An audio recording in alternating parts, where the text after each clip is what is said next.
হবে না বার্ষিক পরীক্ষা, এবার পাস সবাই।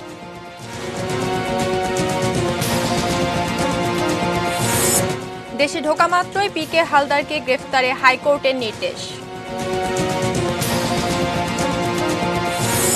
রোহিঙ্গাদের নিয়ে দাতাদের দীর্ঘ পরিকল্পনায় আপত্তি বাংলাদেশের। কাজ হয়নি মালিকদের হুমকিতেও, নৌযান শ্রমিকদের ধর্মঘট চলছে। পাট ও পাটপণ্য রপ্তানি থেকে $1 বিলিয়ন অর্জনের আশা।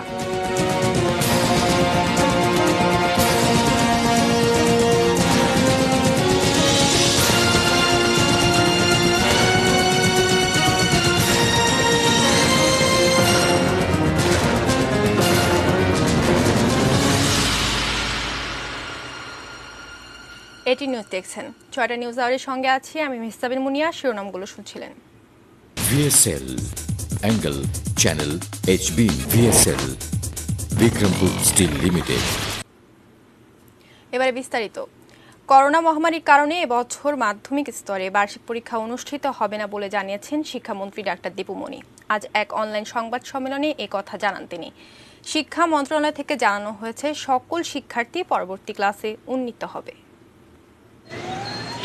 মার্চ মাস থেকেই বন্ধ সব শিক্ষা প্রতিষ্ঠান। শীতকালে করোনা ভাইরাস সংক্রমণের সেকেন্ড ওয়েভের শঙ্কা বিশেষজ্ঞদের। এমন পরিস্থিতিতে পিইসি, জেএসসি এবং এসএসসি পরীক্ষা বাতিল করেছে সরকার। এরই ধারাবাহিকতায় মাধ্যমিক পর্যায়ের শিক্ষার্থীদের মূল্যায়ন পদ্ধতি কেমন হবে তা জানাতেই বুধবার অনলাইন প্রেস ব্রিফিং করেন শিক্ষামন্ত্রী ডাক্তার দীপু মনি। মাদ্রাসা শিক্ষা বোর্ড, আমাদের ঢাকা বোর্ডের চেয়ারম্যান মন্ত্রী জানান, সাধারণ সময়ে বিভিন্ন শ্রেণীর জন্য নির্ধারিত সিলেবাস শেষ করার মাধ্যমে শিক্ষার্থীরা যেটুকু জ্ঞান অর্জন করত, করোনা মহামারীতে তাতে ব্যাঘাত ঘটেছে। তাই শিক্ষার্থীদের এই ক্ষতি পুষিয়ে নিতে বিশেষজ্ঞদের মতামতের ভিত্তিতে 30 কর্মদিবসের জন্য একটি পাঠ্যসূচি প্রণয়ন করেছে জাতীয় শিক্ষাক্রম ও পাঠ্যপুস্তক বোর্ড এনসিটিবি। সংক্ষিপ্ত এই পাঠ্যসূচির ভিত্তিতে প্রতি সপ্তাহে একটি করে অ্যাসাইনমেন্ট নিজ নিজ শিক্ষা প্রতিষ্ঠানে জমা দিতে হবে শিক্ষার্থীদের। প্রতিষ্ঠান প্রধানগণ প্রতি সপ্তাহের অ্যাসাইনমেন্ট প্রতি সপ্তাহে শিক্ষার্থীদের নিকট পৌঁছানোর ব্যবস্থা করবেন। শিক্ষার্থীরা এই অ্যাসাইনমেন্ট সম্পন্ন করে পরবর্তী সপ্তাহের নির্দিষ্ট দিনে নিজ শিক্ষা প্রতিষ্ঠানে জমা দেবে এবং পরবর্তী সপ্তাহের অ্যাসাইনমেন্ট সংগ্রহ করবে।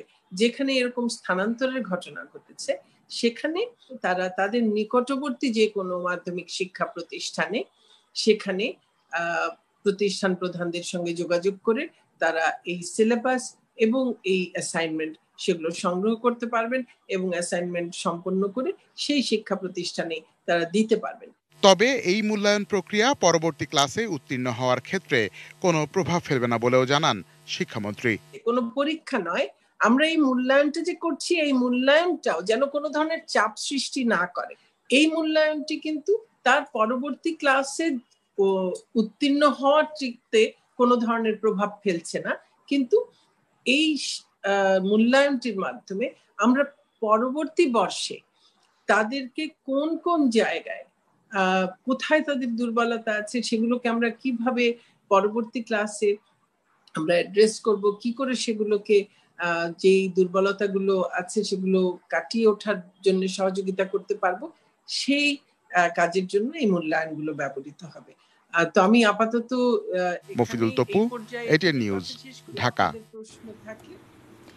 International leasing and financial services limited ILFSL এর সাবেক ব্যবস্থাপনা পরিচালক পিকে হালদার দেশে ফেরার সাথে সাথেই তাকে গ্রেফতার করে পুলিশ হেফাজতে নিতে নির্দেশ দিয়েছেন হাইকোর্ট। আগামী 25 অক্টোবর সকাল 8টায় তার বাংলাদেশে ফেরার কথা আদালতকে জানিয়েছে ILFSL। নন ব্যাংকিং আর্থিক প্রতিষ্ঠান international leasing and financial services limited ILFSL এর পক্ষ থেকে গত 7 সেপ্টেম্বর প্রথম ও গত রোববার দ্বিতীয়বারের মতো হাইকোর্টে আবেদন করা হয়। এতে প্রতিষ্ঠানের সাবেক এমডি প্রশান্ত কুমার হালদার ওরফে পিকে হালদার দুদকের মামলায় পলাতক থাকার পরও তাকে গ্রেফতার ছাড়াই পুলিশি নিরাপত্তার আর্জি জানানো হয়। কিন্তু মামলার কার্যক্রম স্থগিত, পলাতক থেকে এইটা আমাদের ইতিহাসে কোথাও নাই, এটি কিভাবে হবে? তখন আদালত বললেন, হ্যাঁ এই ধরনের প্রেয়ার তো আমরা অ্যালাউ করি না, এটা কেন লিখলেন, কিভাবে এফিডেভিট হলো? পিকে হালদার এনআরবি গ্লোবাল ব্যাংকেরও ব্যবস্থাপনা পরিচালক ছিলেন। ILFSL এর করা আবেদন গ্রহণ করে বুধবার বিচারপতি মোহাম্মদ খুরশিদ আলম সরকারের ভার্চুয়াল হাইকোর্ট বেঞ্চ তাকে গ্রেফতারের নির্দেশ দিয়ে আদেশ দেন। পিকে হালদার আগামী 25শে অক্টোবর দুবাই থেকে ঢাকা আসবে। তার ফ্লাইট নাম্বার এমিরেটসের টিকিটের মেনশন করে দিয়েছে, সেটাও বলেছে। এবং উনি নামার সঙ্গে সঙ্গে উনি ল এনফোর্সিং এজেন্সির হাতে হ্যান্ডওভার হবে এবং সেখান থেকে দুদকের মামলায় শোন অ্যারেস্ট হবেন এবং তাকে কাস্টডিতে নিয়ে যাওয়া হবে। সে আইনের হেফাজতে চলে যাবে নামার সঙ্গে সঙ্গে। আদালত বলেছেন, গ্রেপ্তার হওয়ার পরও কোম্পানির বিভিন্ন বৈঠকে থাকতে পারবেন পিকে হালদার। প্রয়োজনে তার চেয়ার টেবিলের ব্যবস্থাও করে দেওয়া হবে। কোর্টের আদেশের মূল উদ্দেশ্য হলো পাওনাদারদের টাকা কিভাবে খুব আপনার সুচারুভাবে নিরাপদে পাওনাদারদের হাতে ফিরিয়ে দেওয়া যায়। পিকে হালদার পুঁজিবাজারে তালিকাভুক্ত ILFSL এর ব্যবস্থাপনা পরিচালকের পদ ব্যবহার করে গ্রাহকের প্রায় ২৫০০ কোটি টাকা ও পিপুলস লিজিং থেকে আরও ১,০০০ কোটি সহ প্রায় ৩৬০০ কোটি টাকা লোপাট করে বিদেশে পালিয়ে যান। এরপর ILFSL এর ব্যবস্থাপনা পরিচালকের পদ থেকে তাকে অপসারণের পাশাপাশি সম্পত্তি জব্দ করা হয়। তার বিরুদ্ধে ৩০০ কোটি টাকার অবৈধ সম্পদ অর্জনের অভিযোগে দুদকের মামলা রয়েছে। Javed Akhtar, ATN news, Dhaka. পরিবার পরিকল্পনা অধিদপ্তরের ৪র্থ শ্রেণী কর্মচারী সেই আক্তারুজ্জামানের সম্পদে পরিমাপ করেছে দুর্নীতি দমন কমিশন দুদক। তার বিপুল সম্পদের বিষয়ে ১ মাস আগে অনুসন্ধানী প্রতিবেদন প্রচারিত হয়েছিল ATN নিউজে। তাহমিদ সৌরভ জানাচ্ছেন বিস্তারিত। রাস্তায় ঘুরে ঘুরে প্রজেক্টর দিয়ে চিত্র প্রদর্শনের কাজ করেন এই আক্তারুজ্জামান খান। পরিবার পরিকল্পনা অধিদপ্তরের কর্মচারী তিনি। রাজধানীতে আছে তার বহুতল ভবন, ফ্ল্যাট ও প্লটেরও মালিক তিনি। অভিযোগ অনেক দিনের। বেশ কিছুদিন আগে সুনির্দিষ্ট এমন তথ্যের ভিত্তিতে আক্তারুজ্জামান খানের সম্পদের অনুসন্ধান শুরু হয় দুদকে। এলাকাবাসী বলছেন, তার আরও সম্পদের খোঁজ জানেন তারা। এটা ছাড়া ওনার আরেকটা সম্ভবত ফ্ল্যাট আছে জানি, ওই পাশে আরেকটা টিনসের বাড়ি আছে, এটা আমি জানি। আক্তারুজ্জামান খানের সম্পদ অনুসন্ধানের অংশ হিসাবে তার মিরপুরের বহুতল ভবনে আসে দুদক টিম। এই এলাকার 10 নম্বর সেকশনের ব্লক ডির 27 নম্বর রোডের এই বাড়িটি তার। এই সম্পদেরই পরিমাপ করেছে দুদক। বাসার সামনে রাখা এই গাড়িটিও পরিবার পরিকল্পনা অধিদপ্তরের ৪র্থ শ্রেণীর কর্মচারী আক্তারুজ্জামানের। এটি তিনি তার শালিকার নামে কিনেছেন বলেও জানা গেছে। এই বাড়ির ঠিক 3টি গলি আগে ডি ব্লকের 31 নম্বর রোডে মোল্লা প্যালেসে কিনেছেন আরও একটি ফ্ল্যাট। এখানকার এভিনিউ 5-এ আব্বাসউদ্দিন স্কুল সংলগ্ন এলাকায় তার প্লট রয়েছে আরও 2 কাঠার একটি। তবে এ ব্যাপারে এখনই কোনো কথা বলতে রাজি হননি দুদকের সংশ্লিষ্ট কর্মকর্তা। Towhid Sourav, ATN news, Dhaka. দীর্ঘমেয়াদে রোহিঙ্গাদের খরচ জোগাতে দাতাদের সভায় আপত্তি নিয়ে যোগ দিচ্ছে বাংলাদেশ। রোহিঙ্গাদের নিয়ে এরকম দীর্ঘমেয়াদী পরিকল্পনার অর্থ তাদেরকে দীর্ঘদিন বাংলাদেশে রেখে দিতে চাওয়া বলেই মনে করছে ঢাকা। যুক্তরাষ্ট্র, যুক্তরাজ্য, ইউরোপীয় ইউনিয়ন এবং জাতিসংঘের শরণার্থী বিষয়ক সংস্থা UNHCR এর উদ্যোগে এই সভায় যোগ দিচ্ছে ভারতও।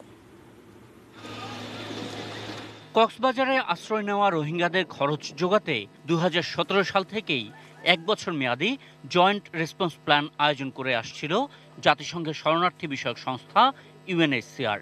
এবার তাদের সঙ্গে যুক্ত হয়ে যুক্তরাষ্ট্র, যুক্তরাজ্য, ইউরোপীয় ইউনিয়ন দীর্ঘমেয়াদী পরিকল্পনা করতে চায়। তাদের আমন্ত্রণে সভায় যোগ দিচ্ছে বাংলাদেশ, ভারত সহ প্রায় 50টি দেশ।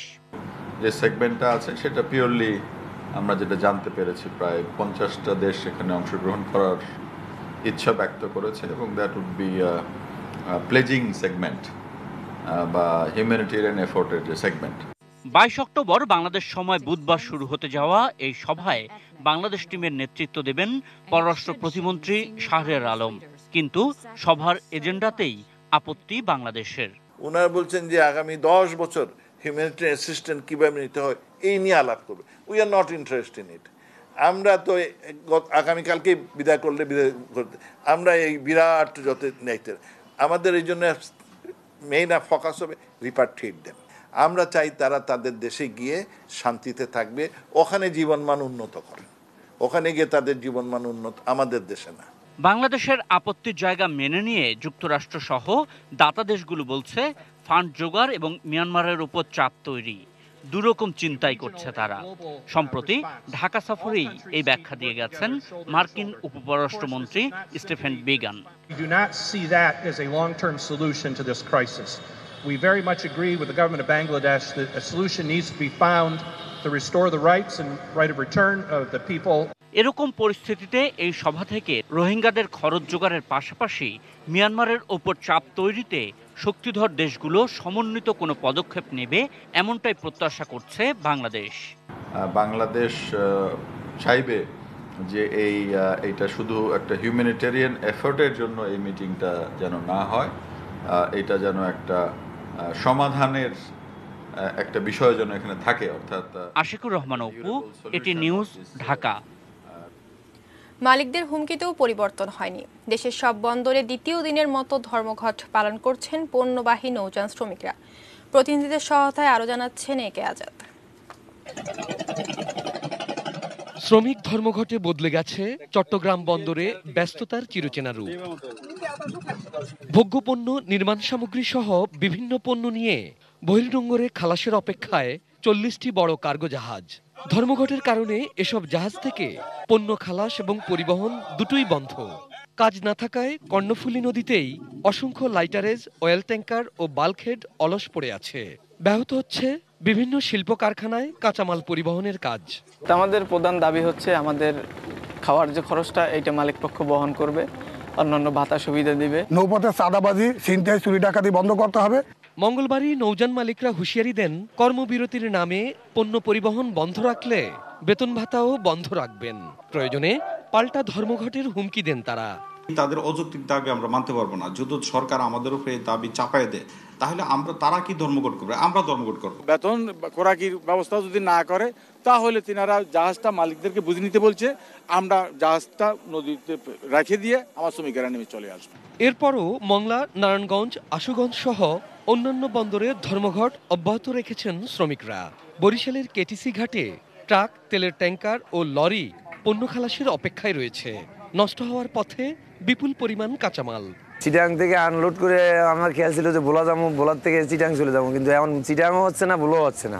আমরা বহুবার দেন দরবার করেও আমরা মালিকদের সরকারের কাছ থেকে কোনো সাড়া পাই নাই। তার ফলশ্রুতিতে আমরা এই আন্দোলনে যেতে বাধ্য হয়েছি। ধর্মঘট আরও কয়েকদিন চললে বেশ বেকায়দায় পড়বেন ব্যবসায়ীরা, ফলে নানা সংকট তৈরি হতে পারে বলেও মন্তব্য করেন তারা। এক একটা মাদার বা ছেলের ডেলি $10,000 to $15,000 ড্যামেজ দিতে হচ্ছে, এবং এই টাকাটা আমাদের যারা ব্যবসায়ীরা আছেন, যারা আমদানিকারক আছেন, তাদেরকে কিন্তু বহন করতে হয় এবং আলটিমেটলি গিয়ে ভোক্তা সাধারণকে বহন করতে হয়। একে আজাদ, এটিএন নিউজ, ঢাকা। চলতি অর্থবছরে পাট ও পাটজাত পণ্য রপ্তানি করে $1 বিলিয়ন বা 8,500 কোটি টাকার বেশি অর্জনের প্রত্যাশা করছে সরকার।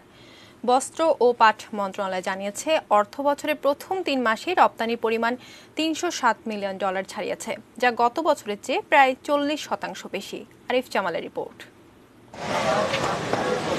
রাষ্ট্রায়ত্ত বিজিএমসির পাটকলগুলো বন্ধ এবং করোনা ভাইরাসের প্রাদুর্ভাব সত্ত্বেও গত অর্থবছরে পাট ও পাটজাত পণ্যের রপ্তানি বেড়েছে 8.10%। $882.35 মিলিয়ন রপ্তানি আয় নিয়ে বৈদেশিক মুদ্রা অর্জনের দ্বিতীয় সর্বোচ্চ স্থানে উঠে এসেছে পাট খাত। পাটের মালের চাহিদা আছে বলে পাটের দাম বেড়ে গেছে, পাটটা আমরা পাচ্ছি না এখন। বুধবার সচিবালয়ে এক ব্রিফিংয়ে বস্ত্র ও পাট মন্ত্রী গোলাম দস্তগীর গাজী বলেন, সরকারি পাটকলগুলো বন্ধের নেতিবাচক নয়, ইতিবাচক প্রভাব পড়েছে বাংলাদেশের পাট খাতে। বাংলাদেশের প্রধান প্রতিদ্বন্দ্বী ভারতে সরকারি কোনো পাটকল নেই বলেও জানান তিনি। এই 5% আমরা 5% যে লস সাবজেক্ট আমরা বন্ধ করেছি। দেশের অর্থনীতি যাতে ধ্বংস না হয় সেজন্য আমরা এই কাজটা করেছি। প্রাইভেট মিল তারা এগিয়ে গেছে, তাদের দাম কম দিয়ে তারা দেশের গ্রোথ এগিয়ে নিয়ে গেছে, এবং এই করোনার মধ্যে 39% তারা গ্রোথ করছে, এক্সপোর্ট তারা করেছে। আগামী বছর বিজিএমসির বন্ধ হয়ে যাওয়া পাটকলগুলো পিপিপির মাধ্যমে লিজ দেওয়ার কাজ শুরু হবে বলে জানান বস্ত্র ও পাট মন্ত্রী। তবে কবে নাগাদ পাটকলগুলো আবার চালু হবে তা এখনো অনিশ্চিত। যারা নিবে তারা এটাকে বিএমআরই করবে, তারা আধুনিকায়ন করে তারা করবে, তারা তো লস করবে না। সুতরাং তাদের সঙ্গে এই সময়টা তাদেরকে দিতে হবে। তার পুরনো মেশিনগুলো নেবে কিনা, পুরনো মেশিন যদি না নেয় তাহলে একটা চিন্তা ভাবনা করে, আর পুরনো মেশিন যদি নেয় আর এক চিন্তা ভাবনা। সেই ধরনের আমরা স্ক্র্যাপ করবো না টেন্ডার দেবো না ওদের সঙ্গে নতুন মিলে করবে, ওদের সঙ্গে বসতে হবে। এই আলোচনা চলছে আমাদের। ব্রিফিংয়ে জানানো হয়, বিজিএমসির বন্ধ হয়ে যাওয়া 25টি পাটকলের মধ্যে এ পর্যন্ত 8টি মিলের শ্রমিকদের পাওনা বাবদ 1800 কোটি টাকা পাওয়া গেছে। 25 অক্টোবর আরও 2টি মিলের শ্রমিকদের পাওনা পরিশোধের কার্যক্রম শুরু হবে। সব মিলিয়ে পরিশোধ করা হবে প্রায় 5,000 কোটি টাকা। আশা করা যাচ্ছে এই প্রক্রিয়া আগামী মাসের মধ্যে সমুদায় সকল শ্রমিকদের পাওয়া সম্পন্ন করা যাবে। গত 1 জুলাই থেকে বিজিএমসির পাটকলগুলোর উৎপাদন কার্যক্রম বন্ধ ঘোষণা করে সরকার। Arif Jamal, ATN news, Dhaka. দেশের করোনা পরিস্থিতির খবর জানাবো। করোনায় আক্রান্ত হয়ে দেশে আরও 24 জনের মৃত্যু হয়েছে। এ পর্যন্ত দেশে করোনায় মোট মৃতের সংখ্যা দাঁড়ালো 5723-এ। বুধবার স্বাস্থ্য অধিদপ্তরের সংবাদ বিজ্ঞপ্তিতে জানানো হয় 14,086 জনের নমুনা পরীক্ষায় 1,545 জন নতুন করে শনাক্ত হয়েছে। সব মিলিয়ে আক্রান্তের সংখ্যা দাঁড়ালো 3,93,131-এ। 24 ঘন্টায় সুস্থ হওয়ায় 1,704 জন সহ এ পর্যন্ত মোট সুস্থ হয়েছেন 3,08,845 জন। এ পর্যন্ত 157 দিনে মোট 22,06,411টি নমুনা পরীক্ষা করা হয়েছে।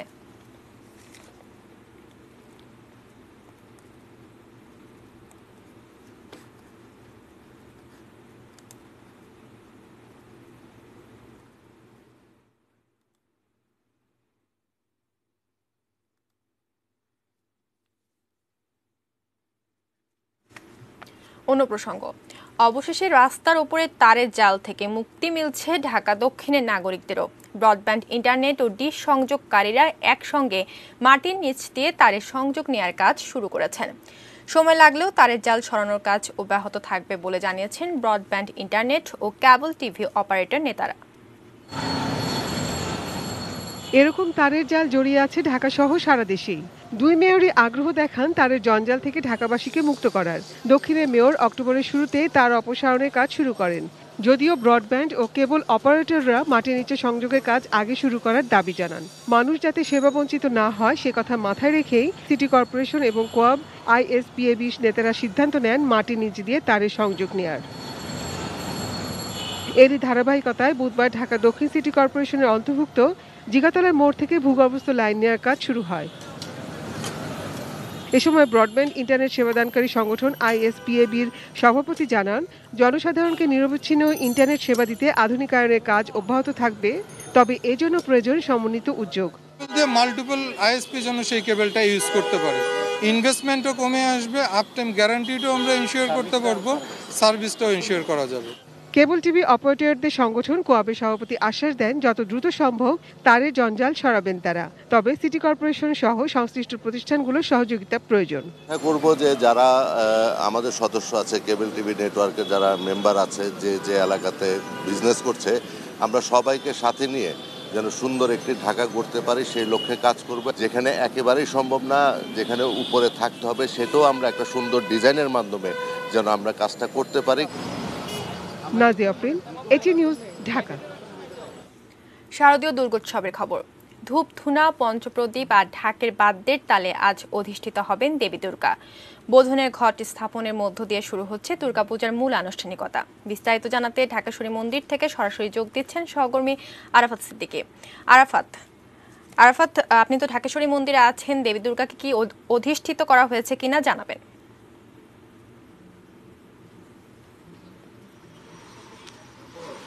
মুনিয়া যেমনটি বলছিলেন, রয়েছে ঢাকেশ্বরী জাতীয় মন্দিরে।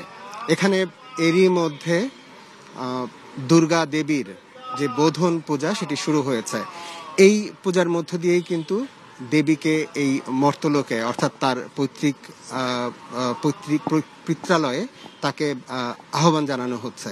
জানেন যে দক্ষিণায়ন অর্থাৎ বিষুবরেখা থেকে সূর্যের যখন দক্ষিণ দিকে যাওয়ার সময় এই 6 মাস দেবকুলে নিদ্রার সময়।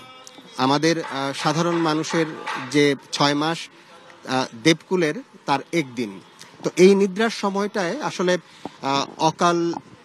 অকাল বলা হয়, অর্থাৎ এই নিদ্রার সময়টায় দেবদেবীদের পূজা ঠিক করা যায় না। এই পূজাটা করতে হলে দেবদেবীকে এই সময়টায় সজাগ করতে হয়, ঘুম থেকে জাগাতে হয়। এই ঘুম থেকে জাগানোর যে প্রক্রিয়া সেটি আসলে বোধন পূজা। এবং এই বোধন হিন্দু পুরাণ অনুযায়ী জানেন যে দেবী যে বেল গাছের যে পাতায়, সেই পাতায় কন্যা রূপে দেবীর আবির্ভাব হয় এবং সেই উপলক্ষেই কিন্তু এই ঢাকেশ্বরী জাতীয় মন্দিরের যে বেল গাছের নিচে যে পূজা, সেই পূজাটি অনুষ্ঠিত হচ্ছে। আগামীকাল থেকে মহাষষ্ঠীর মধ্য দিয়ে আসলে আমাদের এই বাঙালি সমাজের যে শারদীয় দুর্গা উৎসব, সেই দুর্গা উৎসবটির যে আনুষ্ঠানিকতা বা উৎসব মুখরতা সেটি শুরু হবে এবং তার প্রাককালে এই যে বোধন প্রক্রিয়া, এই সায়ংকালে দেবীর অর্থাৎ ঘুমন্ত অবস্থায় দেবীর আমন্ত্রণ অভিবাসন, এই প্রক্রিয়াটির গুরুত্ব আসলে এই পূজার জন্য অপরিসীম। এবার এই করোনার সময়ে মা দুর্গার কাছে সাধারণ মানুষের যে প্রার্থনা, যেটি আসলে কিছুক্ষণ আগেও পুরোহিতরা আমাদের সঙ্গে কথা বলার সময় বলছিলেন,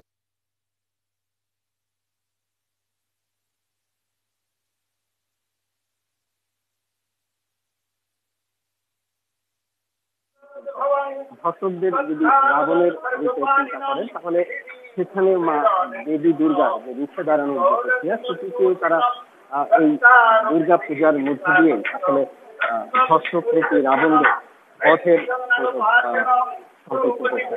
তো এই ছিল আমার কাছে জাতীয় মন্দির থেকে সর্বশেষ এখানে বোধন পূজা চলছে এবং এই পূজার আগামীকাল থেকে বিশেষ করে যে উৎসব মুখরতা সেটি শুরু হতে যাচ্ছে। তো এই ছিল ঢাকা জাতীয় মন্দির থেকে আমার কাছে।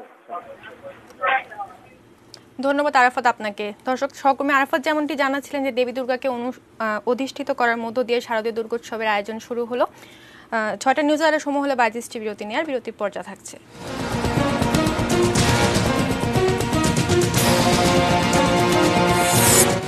সালিশে ধর্ষণের বিচার কেন ফৌজদারি অপরাধ নয়, হাইকোর্টের রুল। বাজারে আলুর দাম কমতে আরও ২-৩ দিন।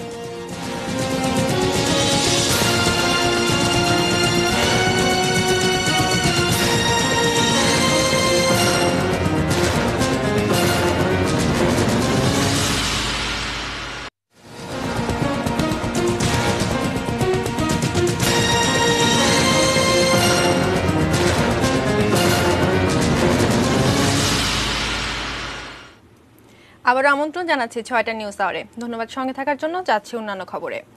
নোয়াখালীর চাটখিলে প্রবাসী স্ত্রীকে ধর্ষণ মামলার আসামি শরীফকে গ্রেফতার করেছে পুলিশ। আজ দুপুরে তাকে চাটখিল থেকে গ্রেফতার করা হয়। ধর্ষণের শিকার নারী মামলার এজাহারে জানান, চিহ্নিত সন্ত্রাসী মুজিবুর রহমান শরীফ বুধবার ভোরে কৌশলে ঘরে ঢুকে ওই নারীকে ধর্ষণ করে। শরীফের বিরুদ্ধে চাটখিল থানায় অস্ত্র, মারামারি সহ একাধিক মামলা রয়েছে।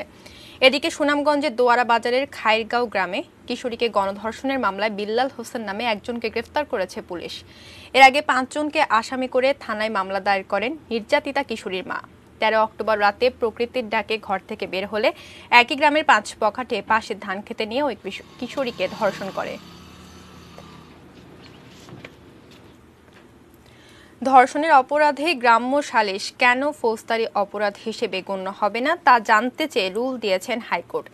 একই সঙ্গে ধর্ষণের মামলায় ১৮০ কার্যদিবসের মধ্যে নিষ্পত্তি করার হাইকোর্টের নির্দেশনা বাস্তবায়ন হচ্ছে কিনা সে বিষয়ে ৩ মাসের মধ্যে প্রতিবেদন দিতে সংশ্লিষ্টদের নির্দেশ দিয়েছেন আদালত।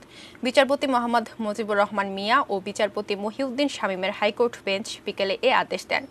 গত ২০ অক্টোবর ধর্ষণের অপরাধে সালিশ করাকে ফৌজদারি অপরাধ হিসেবে গণ্য করার নির্দেশনা চেয়ে রিট দায়ের করা হয়। মানবাধিকার সংগঠন আইন ও সালিশ কেন্দ্রের পক্ষে অ্যাডভোকেট শাহিনুজ্জামান শাহিন এই রিট আবেদন করেন। মুজিববর্ষ উপলক্ষে আগামী ৮ নভেম্বর জাতীয় সংসদের বিশেষ অধিবেশন ডেকেছেন রাষ্ট্রপতি মোহাম্মদ আব্দুল হামিদ। ওই দিন সন্ধ্যা ৬টায় বসবে সংসদের এই বিশেষ অধিবেশন। বুধবার সংসদের ওয়েবসাইটে তথ্য প্রকাশ করা হয়। বঙ্গবন্ধু জন্মশতবর্ষ উপলক্ষে এর আগে গত ২২ ও ২৩ মার্চ বিশেষ অধিবেশন ডাকেন রাষ্ট্রপতি। করোনা ভাইরাস মহামারীর কারণে পরে তা স্থগিত করা হয়।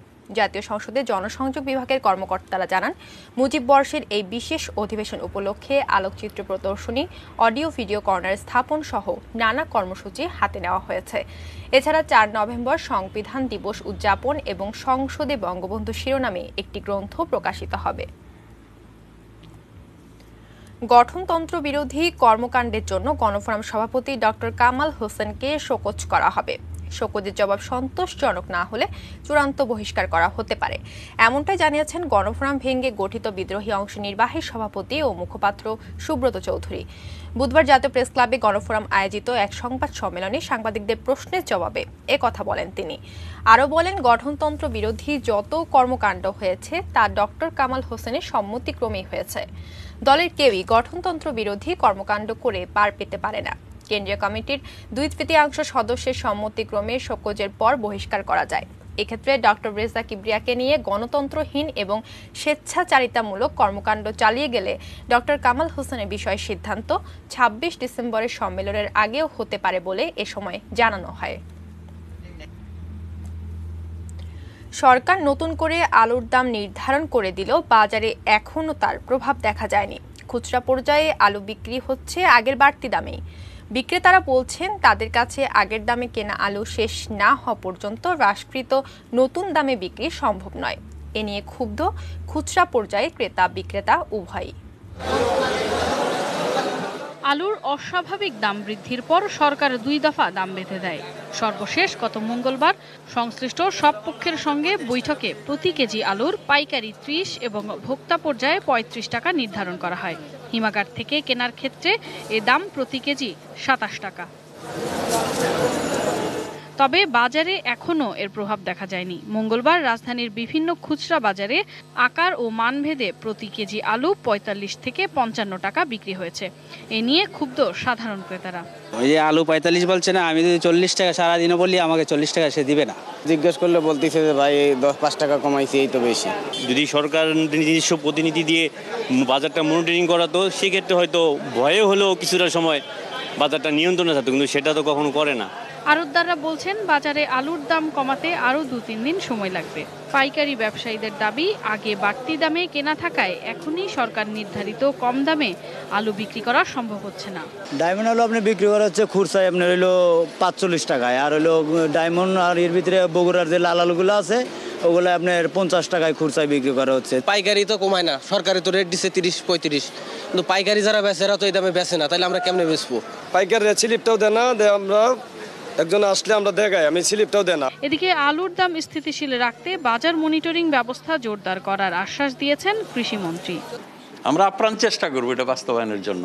তা আপনারা জানেন যে একটা খোলা বাজার অর্থনীতিতে, মুক্ত বাজার অর্থনীতিতে বল প্রয়োগ করে এটা করা যায় না, তবে মনিটরিং অবশ্যই করতে হবে যে কি কারণে, এটা যুক্তি দেখ যে কি কারণে 35 টাকার বেশি তাদেরকে কেন বিক্রি। Sadia Nancy, ATN news, Dhaka. 35 টাকা করে কিন্তু হারাতে বসেছে কক্সবাজার সমুদ্র সৈকতের বিস্তীর্ণ ঝাউবাগান। সাগরের ঢেউয়ে অব্যাহত ভাঙনের মুখে পড়েছে নয়নাভিরামী সৌন্দর্য। এর প্রধান কারণ হিসেবে অপরিকল্পিত ড্রেজিংকে দায়ী করছেন পরিবেশপ্রেমীরা। বিস্তারিত জানাচ্ছেন আমাদের কক্সবাজার প্রতিনিধি অর্পণ বড়ুয়া। সমুদ্রের ঢেউ ও তার বিশালতা আর সারি সারি সবুজ ঝাউগাছ ভ্রমণ পিপাসু যে কাউকেই মোহিত করে। সেই ঝাউ বাগানই মহাবিপর্যয়ে। সৈকতের নাজিরাটেক, সমিতিপাড়া, ডায়াবেটিক্স হাসপাতাল, শৈবাল, সুগন্ধা ও সি ইন পয়েন্ট পড়েছে তীব্র ভাঙনের কবলে। গেল 5 বছরে সৈকতের নাজিরাটেক থেকে সুগন্ধা পয়েন্ট পর্যন্ত প্রায় 4 কিলোমিটার এলাকার হাজার হাজার ঝাউগাছ বিলীন হয়ে গেছে এরই মধ্যে।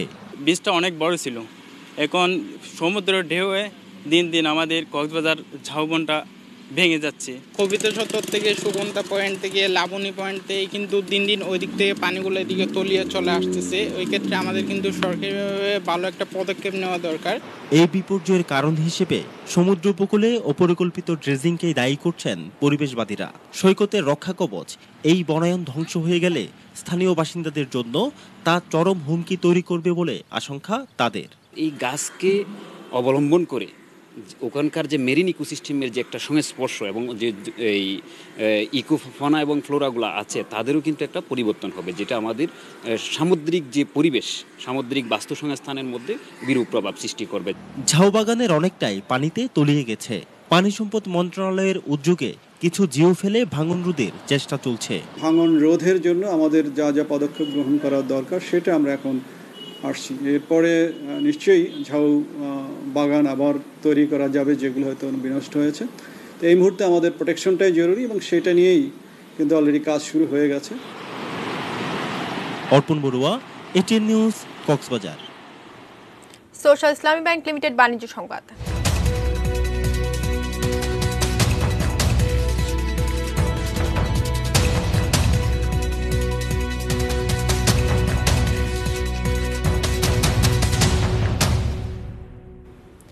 অর্থনৈতিক লেনদেন আরও গতিশীল করতে বিএসপি ফাউন্ডেশনের সঙ্গে ডাচ বাংলা ব্যাংকের সমঝোতা চুক্তি হয়েছে। দুপুরে রাজধানী গুলশান 2 বিএসপি গ্লোবাল নেটওয়ার্ক অডিটোরিয়ামে এই চুক্তি সই হয়। বিএসপি ক্যাম্ব্রিয়ান এডুকেশন গ্রুপের পক্ষে প্রতিষ্ঠানের chairman Lion M K Bashar এবং ডাচ বাংলা ব্যাংকের পক্ষে head of division branch operation এবং লায়াবিলিটি ডিভিশনের মোহাম্মদ মোশাররফ হোসাইন এই সমঝোতা স্মারকে সই করেন। এ সময় দুই প্রতিষ্ঠানের ঊর্ধ্বতন কর্মকর্তারা উপস্থিত ছিলেন।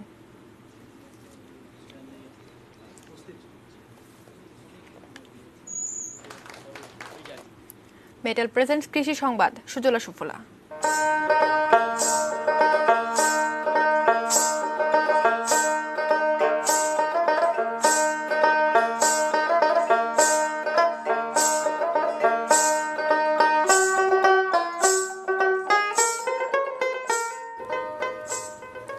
রাঙ্গামাটির লংগদুর বৈরাগী বাজার এলাকার সমতল ভূমিতে উচ্চ ফলনশীল জাতের পেঁপে চাষ করে ব্যাপক সফলতা পেয়েছেন কৃষক মমিনুল হক। কয়েক বছর ধরে উচ্চ ফলনশীল জাতের পেঁপে চাষ করছেন তিনি। গত বছরের ডিসেম্বরে 1 একর জমিতে রোপণ করেন তাইওয়ানের উচ্চ ফলনশীল বামন প্রজাতির রেড লেডি পেঁপে। এরই মধ্যে বাগানে 9 শতাধিক গাছে প্রায় 29 মেট্রিক টন ফল ধরেছে। চলছে বিপণনের প্রক্রিয়া। মমিনুলের সাফল্যে উৎসাহিত হচ্ছেন এলাকার অন্যান্য চাষিরাও। স্থানীয় কৃষি বিভাগ বলছে, রাঙ্গামাটি জেলায় 1678 হেক্টর জমিতে পেঁপের ব্যাপক ফলন হয়েছে। ন্যায্য মূল্য পেতে কৃষি বিভাগের অনলাইনের মাধ্যমে ফল বিক্রির পরামর্শ দিচ্ছেন কর্মকর্তারা।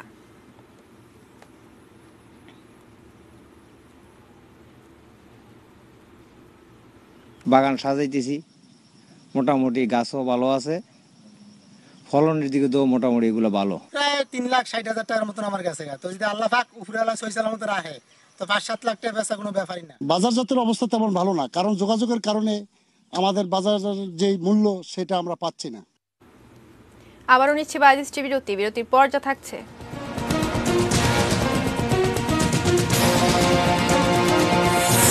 মাউথওয়াশ বা টুথপেস্টে নিষ্ক্রিয় হয় করোনা ভাইরাস। পাকিস্তানের ভিসার জন্য ভিড়ে বিশৃঙ্খলা, নিহত 15 আফগান।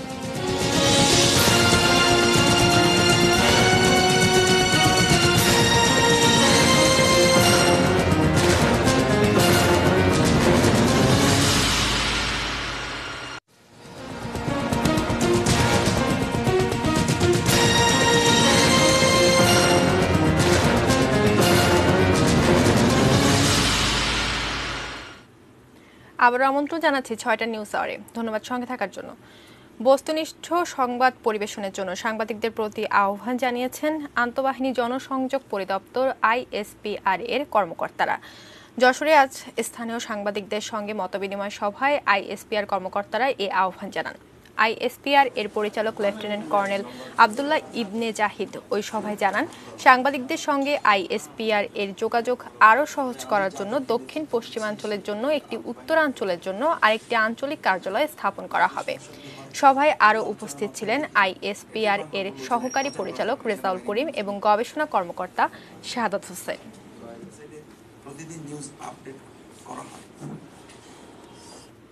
দেশের বাইরের খবর।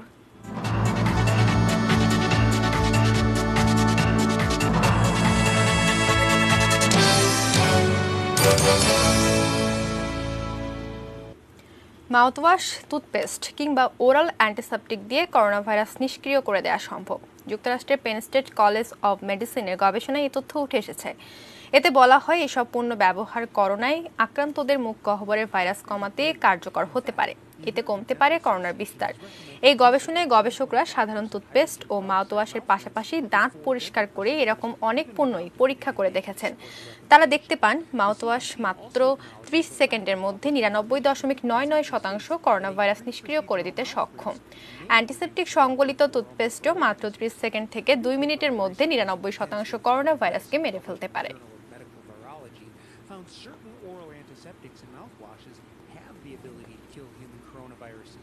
Suggesting these products could reduce the amount of virus in the mouth or throat, reducing the spread of infection. আফগানিস্তানে পাকিস্তান কনসুলেটে ভিসার আবেদন করতে গিয়ে ভিড়ের মধ্যে পদদলিত হয়ে অন্তত 15 জনের মৃত্যু হয়েছে। দেশটির পূর্বাঞ্চলীয় জালালাবাদ শহরে পাকিস্তান কনসুলেটের সামনে এ ঘটনা ঘটে। কর্তৃপক্ষ জানায় ভিসার আবেদনের জন্য টোকেন নিতে কনসুলেটের বাইরে একটি খেলার মাঠে কমপক্ষে 3000 মানুষ জড়ো হয়েছিলেন। এ সময় তাদের মধ্যে ধাক্কাধাক্কি শুরু হয়। এক পর্যায়ে তা নিয়ন্ত্রণের বাইরে চলে যায়। নিহত 15 জনের মধ্যেই 11 জন নারী। আহতদের মধ্যে বেশ কয়েকজন বয়স্ক নাগরিক রয়েছেন। প্রতি বছর চিকিৎসা, শিক্ষা ও কাজের খোঁজে হাজার হাজার আফগান নাগরিক প্রতিবেশী পাকিস্তানে যায়। পাকিস্তানে প্রায় 30 লাখ আফগান শরণার্থী ও অভিবাসী অবস্থান করছে। খেলার খবর।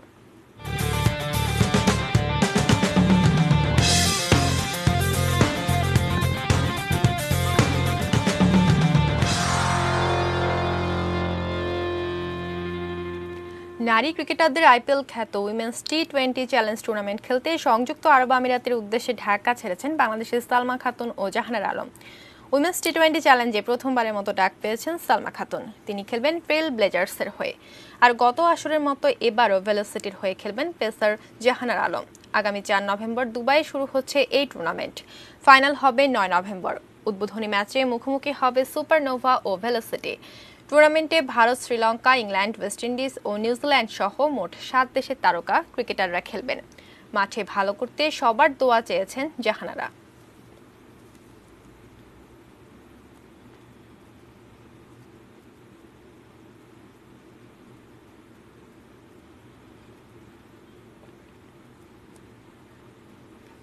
শেষ করব 6টার নিউজ আওয়ার। তবে তার আগে এক নজরে সংবাদ শিরোনামগুলো জানিয়ে দেব আরো একবার। হবে না বার্ষিক পরীক্ষা, এবার পাস সবাই।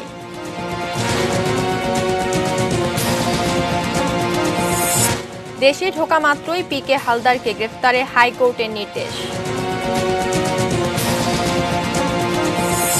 রোহিঙ্গাদের নিয়ে দাতাদের দীর্ঘ পরিকল্পনায় আপত্তি বাংলাদেশের। পাট ও পাটপণ্য রপ্তানি থেকে $1 বিলিয়ন অর্জনের আশা। বোধনে শুরু শারদীয় দুর্গোৎসব।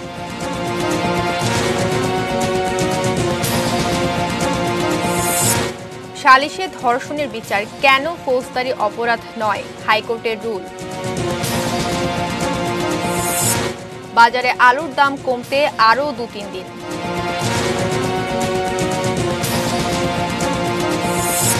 মাউথওয়াশ বা টুথপেস্টে নিষ্ক্রিয় হয় করোনা ভাইরাস। পাকিস্তানের ভিসার জন্য ভিড়ে বিশৃঙ্খলা, নিহত 15 আফগান।